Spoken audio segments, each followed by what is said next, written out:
The desert didn't hide what it wanted you to see. Bones, rusted shackles, dried wells. It left them where the sun could finish the work. And yet some men believed it was a place to bury shame. That's why they dragged her there. She was maybe 14. Apache, by her face and her silence. Her hands were bound behind her back with leather straps, ankles the same. She'd been stripped of her dress and given a union-issue blanket, coarse and sun-bleached, wrapped tight over her shoulders like it could keep her alive.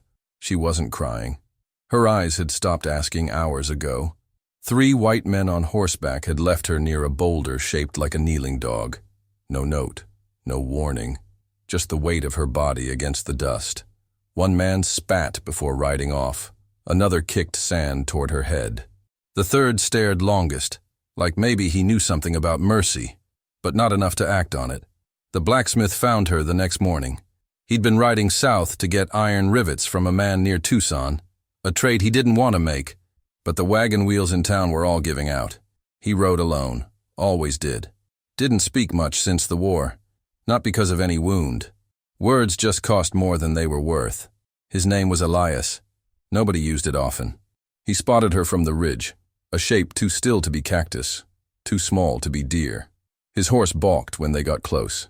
She didn't move. Only her eyes followed him, wide, unblinking. The kind of eyes you don't forget, no matter how far you ride. He dismounted slow, pulled his canteen. She didn't reach for it. He crouched, unscrewed the cap, and tipped a stream into her mouth without touching her lips. Her throat moved. Then she coughed, weak, like wind rattling dry leaves. Flies buzzed near her wounds. Her skin was cracked from sun and salt. "Anyone with you?" he asked quietly. She blinked once. No nod. No shake. He took out his knife. Saw her flinch. Only for the straps. She didn't move. Just stared as he cut the leather. First at her wrists, then ankles. Her skin was raw, where the straps had dug in. Skin raised, purpled, split. She tried to sit up, failed. He caught her with one hand behind the back, lifted her gently like a sack of flour, light as paper. She passed out. He laid her across his horse, secured her with a rope looped through the blanket. Rode back north, eyes scanning every ridge. No riders, no dust trails, no cavalry flags. His forge stood at the edge of town, near the dried creek bed where cattle no longer came to drink. The air smelled of oil and hot metal. The workshop sat behind the main house, but he didn't bring her there. Instead, he carried her to the old goat shed, cleared the straw, set her on a bedroll, laid water and bread beside her. Then he waited. By nightfall, she stirred, sat upright like a spooked colt. Her eyes found his and didn't flinch. He stood in the doorway, a lantern in one hand. "You're safe here," he said. She didn't answer. He didn't push. He handed her a flannel shirt, too large but clean. She took it, turned away to change. When she turned back, her face was unreadable. "Name?" he asked. Nothing. He pointed to himself. "Elias," then pointed at her. Silence. He nodded once. Stood. Lit the forge fire. From the window of the shed she watched him, a man with hands like stone and eyes that had stopped looking for answers. He hammered horseshoes like they were confession. Sparks rose, and with each strike, a part of the world seemed to fall back into place. The anvil glowed under moonlight. She slept fitfully that night. He kept the lamp on. Sat on the porch, shotgun across his knees, ears tuned to every whisper of wind, every hoofbeat that might mean someone had come to take her back. But none came. Not yet. At dawn, he found her washing the blood from her legs at the pump. The water was cold and rusty. Her hands trembled but kept scrubbing. "You need anything?" She looked at him, finally. "My name is Luyu," she said. Then she turned, barefoot in the dirt, and walked back to the shed like she'd lived there all her life. By the second day, Luyu had moved her sleeping place from the far corner of the shed to a spot closer to the door. She didn't say why. Elias didn't ask. But when he passed in the early morning with a bucket of water, she was already sitting cross-legged outside, sharpening a twig into a point with a rusted nail. "You should eat," he said, laying down a piece of cornbread wrapped in cloth. She took it with both hands, eyes on the sky. "You have enemies?" she asked. He shrugged. "Used to." She looked at the cornbread, but didn't eat yet. Her fingers turned it slowly, like she was remembering something. I think they're coming back. He stopped, waited. The ones who left me, she said. Elias sat on the edge of the well. The rope creaked as he hauled up a bucket, iron handle clanking against stone. They military. She shook her head. Worse. He didn't speak again, but his hand moved toward the rifle leaning by the forge door. Just once, like muscle memory. Lu Yu watched. You won't live long if you help me. Wasn't trying to, he said. Just found you. That night, she watched him hammer a plowshare until the sparks died in the sand. The heat rose from the anvil in slow breaths. His face, always unreadable, caught the light like old copper. She sat on a crate, arms wrapped around her knees. You ever kill anyone? She asked. He looked at her, not like a man surprised by the question, more like one tired of avoiding it. Yes. Why? Because no one else did. Silence again. Not cold, not warm, just true. By the fire, she began to speak. I was taken near Santa Rosa. They killed my uncle first. He was too slow. We were crossing low, trying to avoid cavalry patrols. Her voice didn't shake. Her eyes didn't soften. They beat my cousin, burned her hair, left her crying. I don't know if she died. Elias placed a horseshoe into a bucket of water. The hiss was sharp, like the scream of a brand against skin. The steam rose like smoke signals no one would read. Why leave you alive? He asked. They thought I was weak. You're not. No, but I looked it.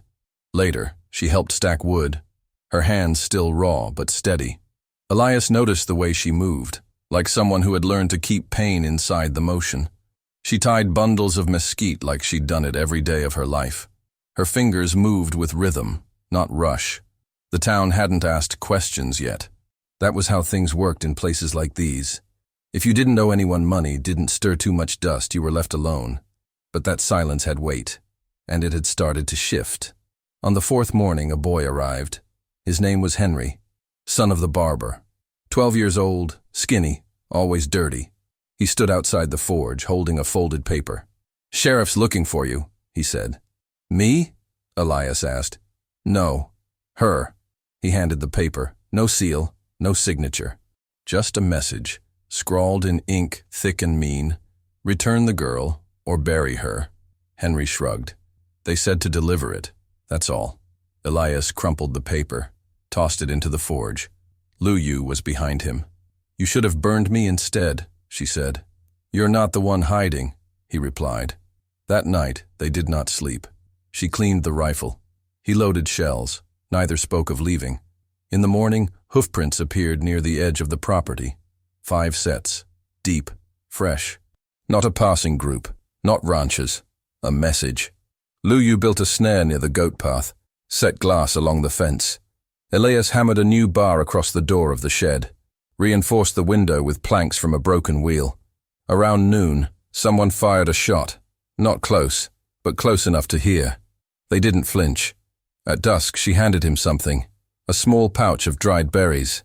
My father kept them for when the body got tired, but you had to keep moving, she said. He took it, put it in his coat, didn't say thanks. That night, they shared a meal. Beans, salted pork, the last of the cornbread. No conversation, just firelight and the quiet of preparation. Later, as wind moved across the eaves, he spoke first. Your name mean anything? She nodded. It means song. You don't talk like a song. Songs aren't always pretty, she said. He smiled. Just a crack. Enough. When dawn came, they were still awake, waiting. The first rider came at dawn. He didn't wear a uniform, but his posture said he once had. Saddle worn, boots polished, rifle too clean for someone pretending to be a rancher. He stopped just short of the gate, let his horse drink from the trough, then looked toward the forge. The morning sun cast long, blade-thin shadows across the dirt. It was early, but the heat was already rising. Elias stepped out, wiping his hands with a rag. He didn't wear his gun, but it was close. You, Elias Greer? The man asked. He nodded. You've got something that don't belong to you. Elias didn't answer. The man waited. She's not property, Elias said finally. The rider shrugged. That's not the law where I come from. Elias folded the rag and placed it on the fence rail. I don't follow your law. Then you'll follow a grave, the man said, smiling like someone who liked the sound of that line. He turned his horse and rode off, slow, not afraid, just patient. Lu Yu had watched from the shed. She didn't speak when Elias came back, just handed him a strip of leather she'd sharpened into a cord. 5 men total, she said. Same tracks from 2 days ago. They'll come at night. Elias nodded. His shoulders didn't lift. His eyes didn't change. They spent the day preparing, not in panic, in rhythm. He set snares across the north side. She dug a shallow trench by the barn and filled it with oil. They pulled nails from old wagon wheels, scattered them beneath the dry brush. Tools were sharpened, food packed into sacks. They didn't speak of escape. There was nowhere to go. Not really. She cut strips of cloth and tied them around her boots. Not for comfort, for silence. Elias reinforced the doors with scrap iron and a hinge taken from an old plow. Every sound felt heavier. Even the wind moved quieter, like it knew. The sun dropped like a rock. The land fell quiet. They lit no lamps. The forge, usually alive with the fire's hum, sat cold and black. Inside the forge, Elias sat near the anvil, shotgun across his knees. Lu Yu crouched near the window, eyes fixed on the ridge. She chewed a strip of dried hide. Not food, just to keep her teeth from grinding. They waited.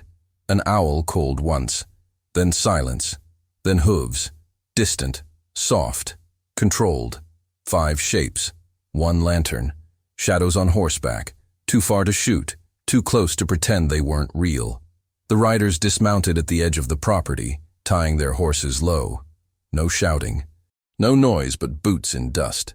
Elias stepped outside. The ground cracked under his heel.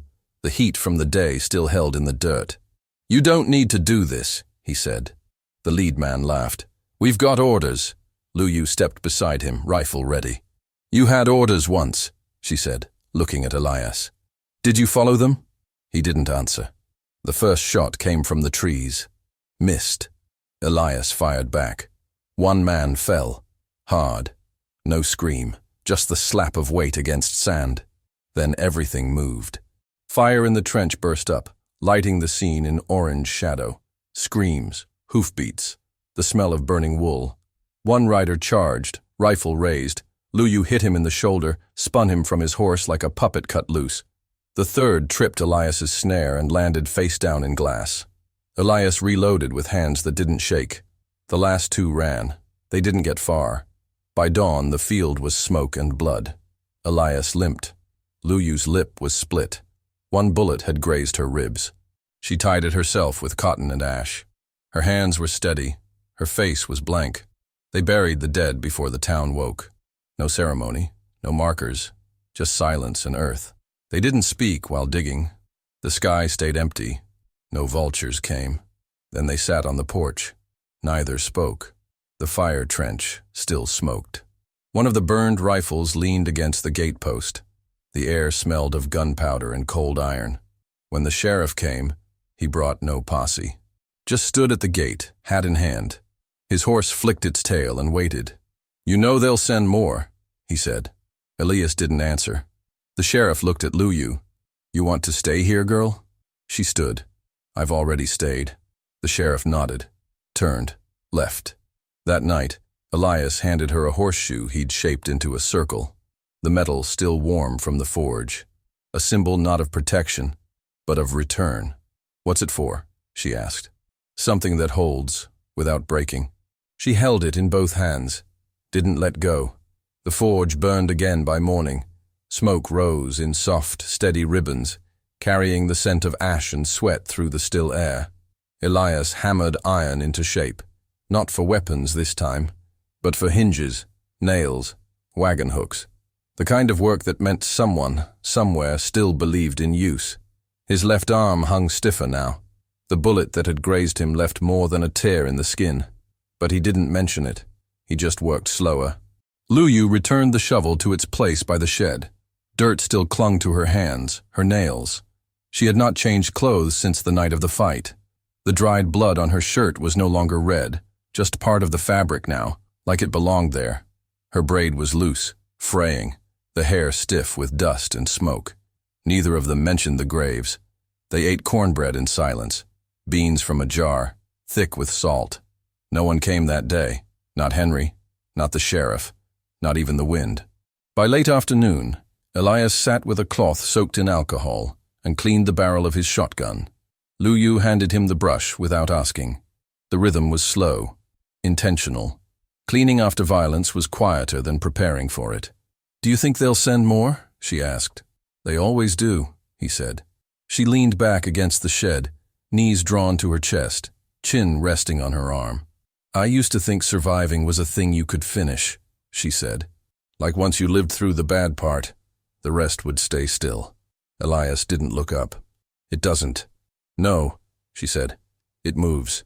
It keeps looking for you." That night they sat outside under a sky wide and thick with stars. The fire crackled low between them. Lu Yu added one dry branch, watched the flames twist it slowly. "When I was little," she said, "I thought smoke was the spirit of whatever burned, trying to rise." Elias didn't answer. He just watched the smoke. The next day, 2 horses appeared on the edge of town. Traders from El Paso, dirty-faced, carrying rope and salt blocks. One asked if the blacksmith was still alive. The other stared too long at Lu Yu's face. She didn't flinch, just kept cleaning the pump handle with a rag soaked in vinegar. Elias charged double for nails. Said nothing. That night, Lu Yu took the horseshoe he'd given her and buried it beneath a mesquite tree, not to hide it, but to mark the ground. She stood there a long time. "Don't want to forget where I didn't die," she said, when Elias asked. He nodded. Later that week, a woman came. She wore gray, walked with a cane. Her eyes were sharp and tired. She said her name was Miriam, that she'd heard what happened. She left 2 loaves of bread and a small tin of lye soap. "My daughter was taken once," she told Lu Yu. "She never came back." Lu Yu didn't reply, just took the bread and held Miriam's eyes for a second longer than necessary. No words passed between them after that, but something stayed behind. The forge began to get requests again. A wheel rim, a gate hinge, 2 rings for ox yokes. Elias worked quietly, his steps slower, his gaze steadier. He stopped wearing the old coat, started combing his hair again. No one mentioned it. One evening, Lu Yu brought him a shirt she had sewn from scraps. It fit poorly but held at the seams. "Didn't know if you liked red," she said. "I wear what doesn't fall apart." They sat together after dinner. The sky was clear, stars like frost on black glass. Coyotes howled farther than usual, like even they knew something had changed. "Do you still hear it?" she asked. "What?" "The war. The voices." He nodded. "Sometimes they walk through the house at night. Not loud, just passing." She leaned back, watching the forge's last coals fade. "I think I only stopped running because I forgot how," she said. He turned toward her. "Then let's forget together." No smile, just the crackle of ember. By the end of the month, they built a fence around the shed, mended the barn roof. Lu Yu began planting corn. The first row died. The second one tried harder. She marked them with pieces of ribbon tied to sticks, red and yellow, cut from the hem of her ruined dress. Elias found her once kneeling in the dirt, talking to the stalks like they could hear. She didn't stop when he walked by. In town, fewer eyes lingered. The barber nodded once. Henry left apples on the step. Someone stacked wood near the forge and left without knocking. People never apologized, but they stopped pretending. One night, thunder came without rain, a sound like distant drums. Lu Yu didn't flinch. Elias lit the lantern. He didn't ask why she stayed by the door that night, rifle across her lap. She didn't explain. They stayed by the window. Didn't speak. Didn't need to. Spring came without permission. Not with rain, but with a shift in the dirt. Shoots pushing up through stubborn ground, like soft fists refusing to stay buried. The corn that once lay dead now stood chest high. Not perfect, but standing. That was enough. Lu Yu kept a stick with markings near the row, each notch carved with her pocket knife. One for every day the stalk stayed green. On cold mornings, she'd trace them with her finger, like counting ribs. Elias had started waking earlier. Not for the forge, for the sound of her voice outside, talking to the soil. She didn't use full sentences, just syllables, like she was giving the land something to remember her by. He never interrupted. They built a second coop for hens, took apart old wagon wheels to frame it. She painted the wood red with crushed berries and mud. "It'll wash off in rain," Elias said. "Then I'll paint it again." Inside the house, he moved the cot she had been using near the kitchen into the small room off the back, cleared it of tools and rusted metal. She didn't thank him.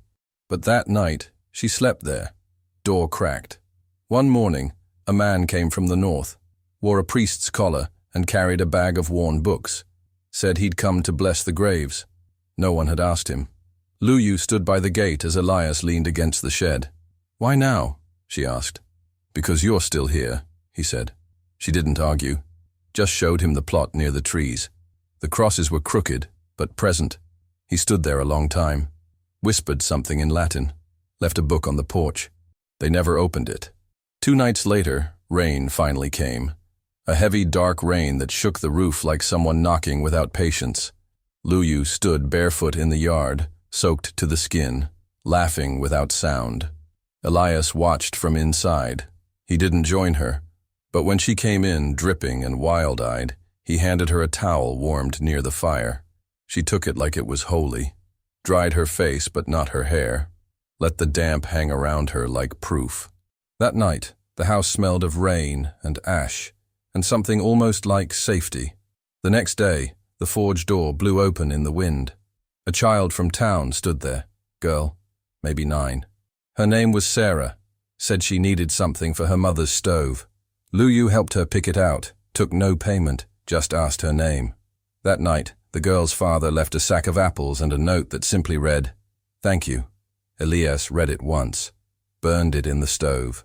Another week passed, then another. One morning, a man rode up with a wagon wheel cracked through the center. His eyes paused too long on Luyu, but he said nothing, paid in silver. When he left, she stood by the fire for a long time, staring at her hands. "Thoughts?" Elias asked. "I don't know if I could shoot again," she said. "You don't have to know, just have to try." That night, she sat by the door again, rifle unloaded, just wood and steel. Still, she kept it close. "Why'd you stay, really?" she asked him. Elias didn't answer at first. Then, "Because running doesn't keep anything from happening. It just means no one sees it." The fire cracked. Luyu nodded. "I want to plant squash next," she said. "Good dirt for it out near the fence line.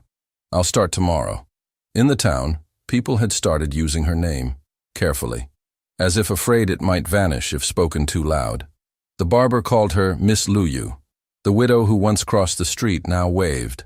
Small things, but they stayed. Elias was asked to make hinges for the schoolhouse door. He said yes. A week later, Luyu found a small pile of fabric on the porch. Dresses folded, worn but clean. No note. She took them inside, picked one with blue buttons, wore it for dinner. Elias didn't comment, but he noticed. Later, he placed a single horseshoe on the table. "You still marking the corn?" "Yes." "How many days?" 47. "Mark tonight, too." That evening, thunder rolled again. They didn't flinch. They didn't wait by the window. They just sat. Elias fixed the lamp's flame with his knife. Luyu stitched a hem. The quiet held. Outside, the storm passed like a visitor who had knocked too late. By summer, the corn had begun to lean. Not from rot, just from the weight of growing. The stalks bent in the wind like old men in prayer, but their roots held. Luyu watched them from the porch, her hands stained from tending soil, eyes narrowed against the sun. She had stopped counting the days.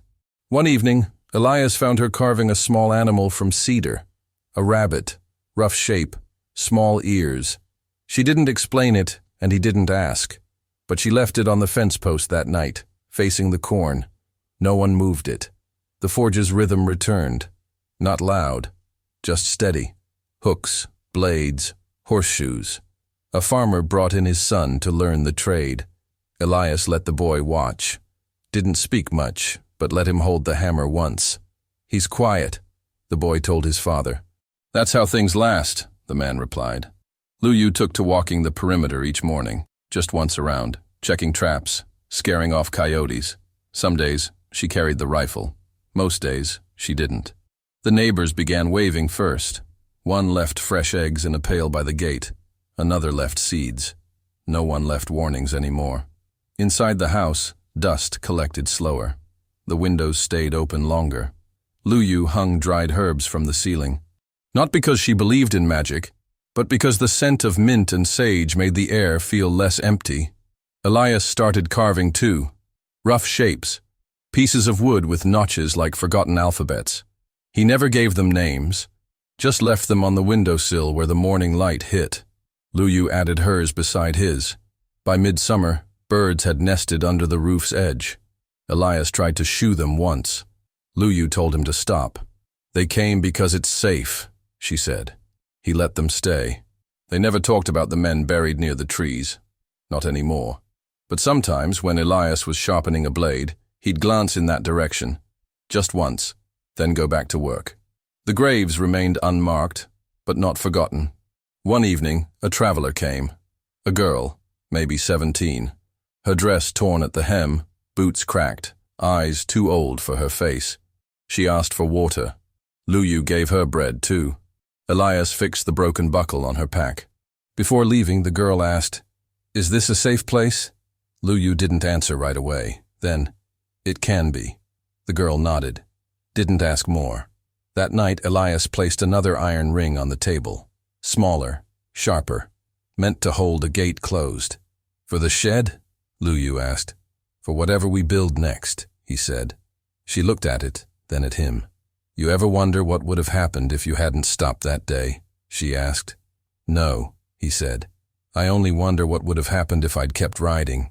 The wind moved outside. Not harsh, just passing through.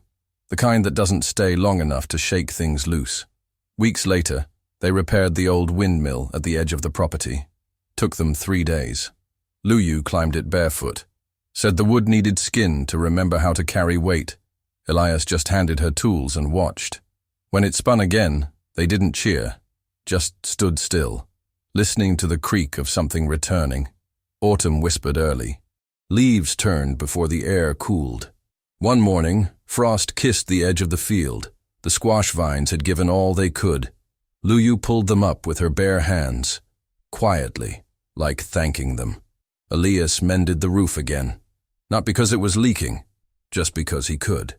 The boy who came to watch the forge started sweeping the floor without being told. One evening, he brought his mother. She left honey wrapped in cloth. "Not payment," she said, "just sweetness." Luyu placed it in a jar. Didn't open it. They would wait for winter. That night, Elias found her sitting by the barn, candle in hand. Not lit, just held.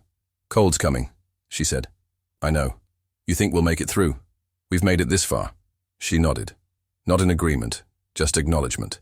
The candle remained unlit, but they stayed outside a while longer. The wind turned colder, the fields quieter, but the forge still burned, and the porch still held weight. And the names no one wrote down remained, carried in small, stubborn acts. A meal shared, a gate mended, a shadow left unfeared. No one would write songs about it, but something, somewhere, had survived.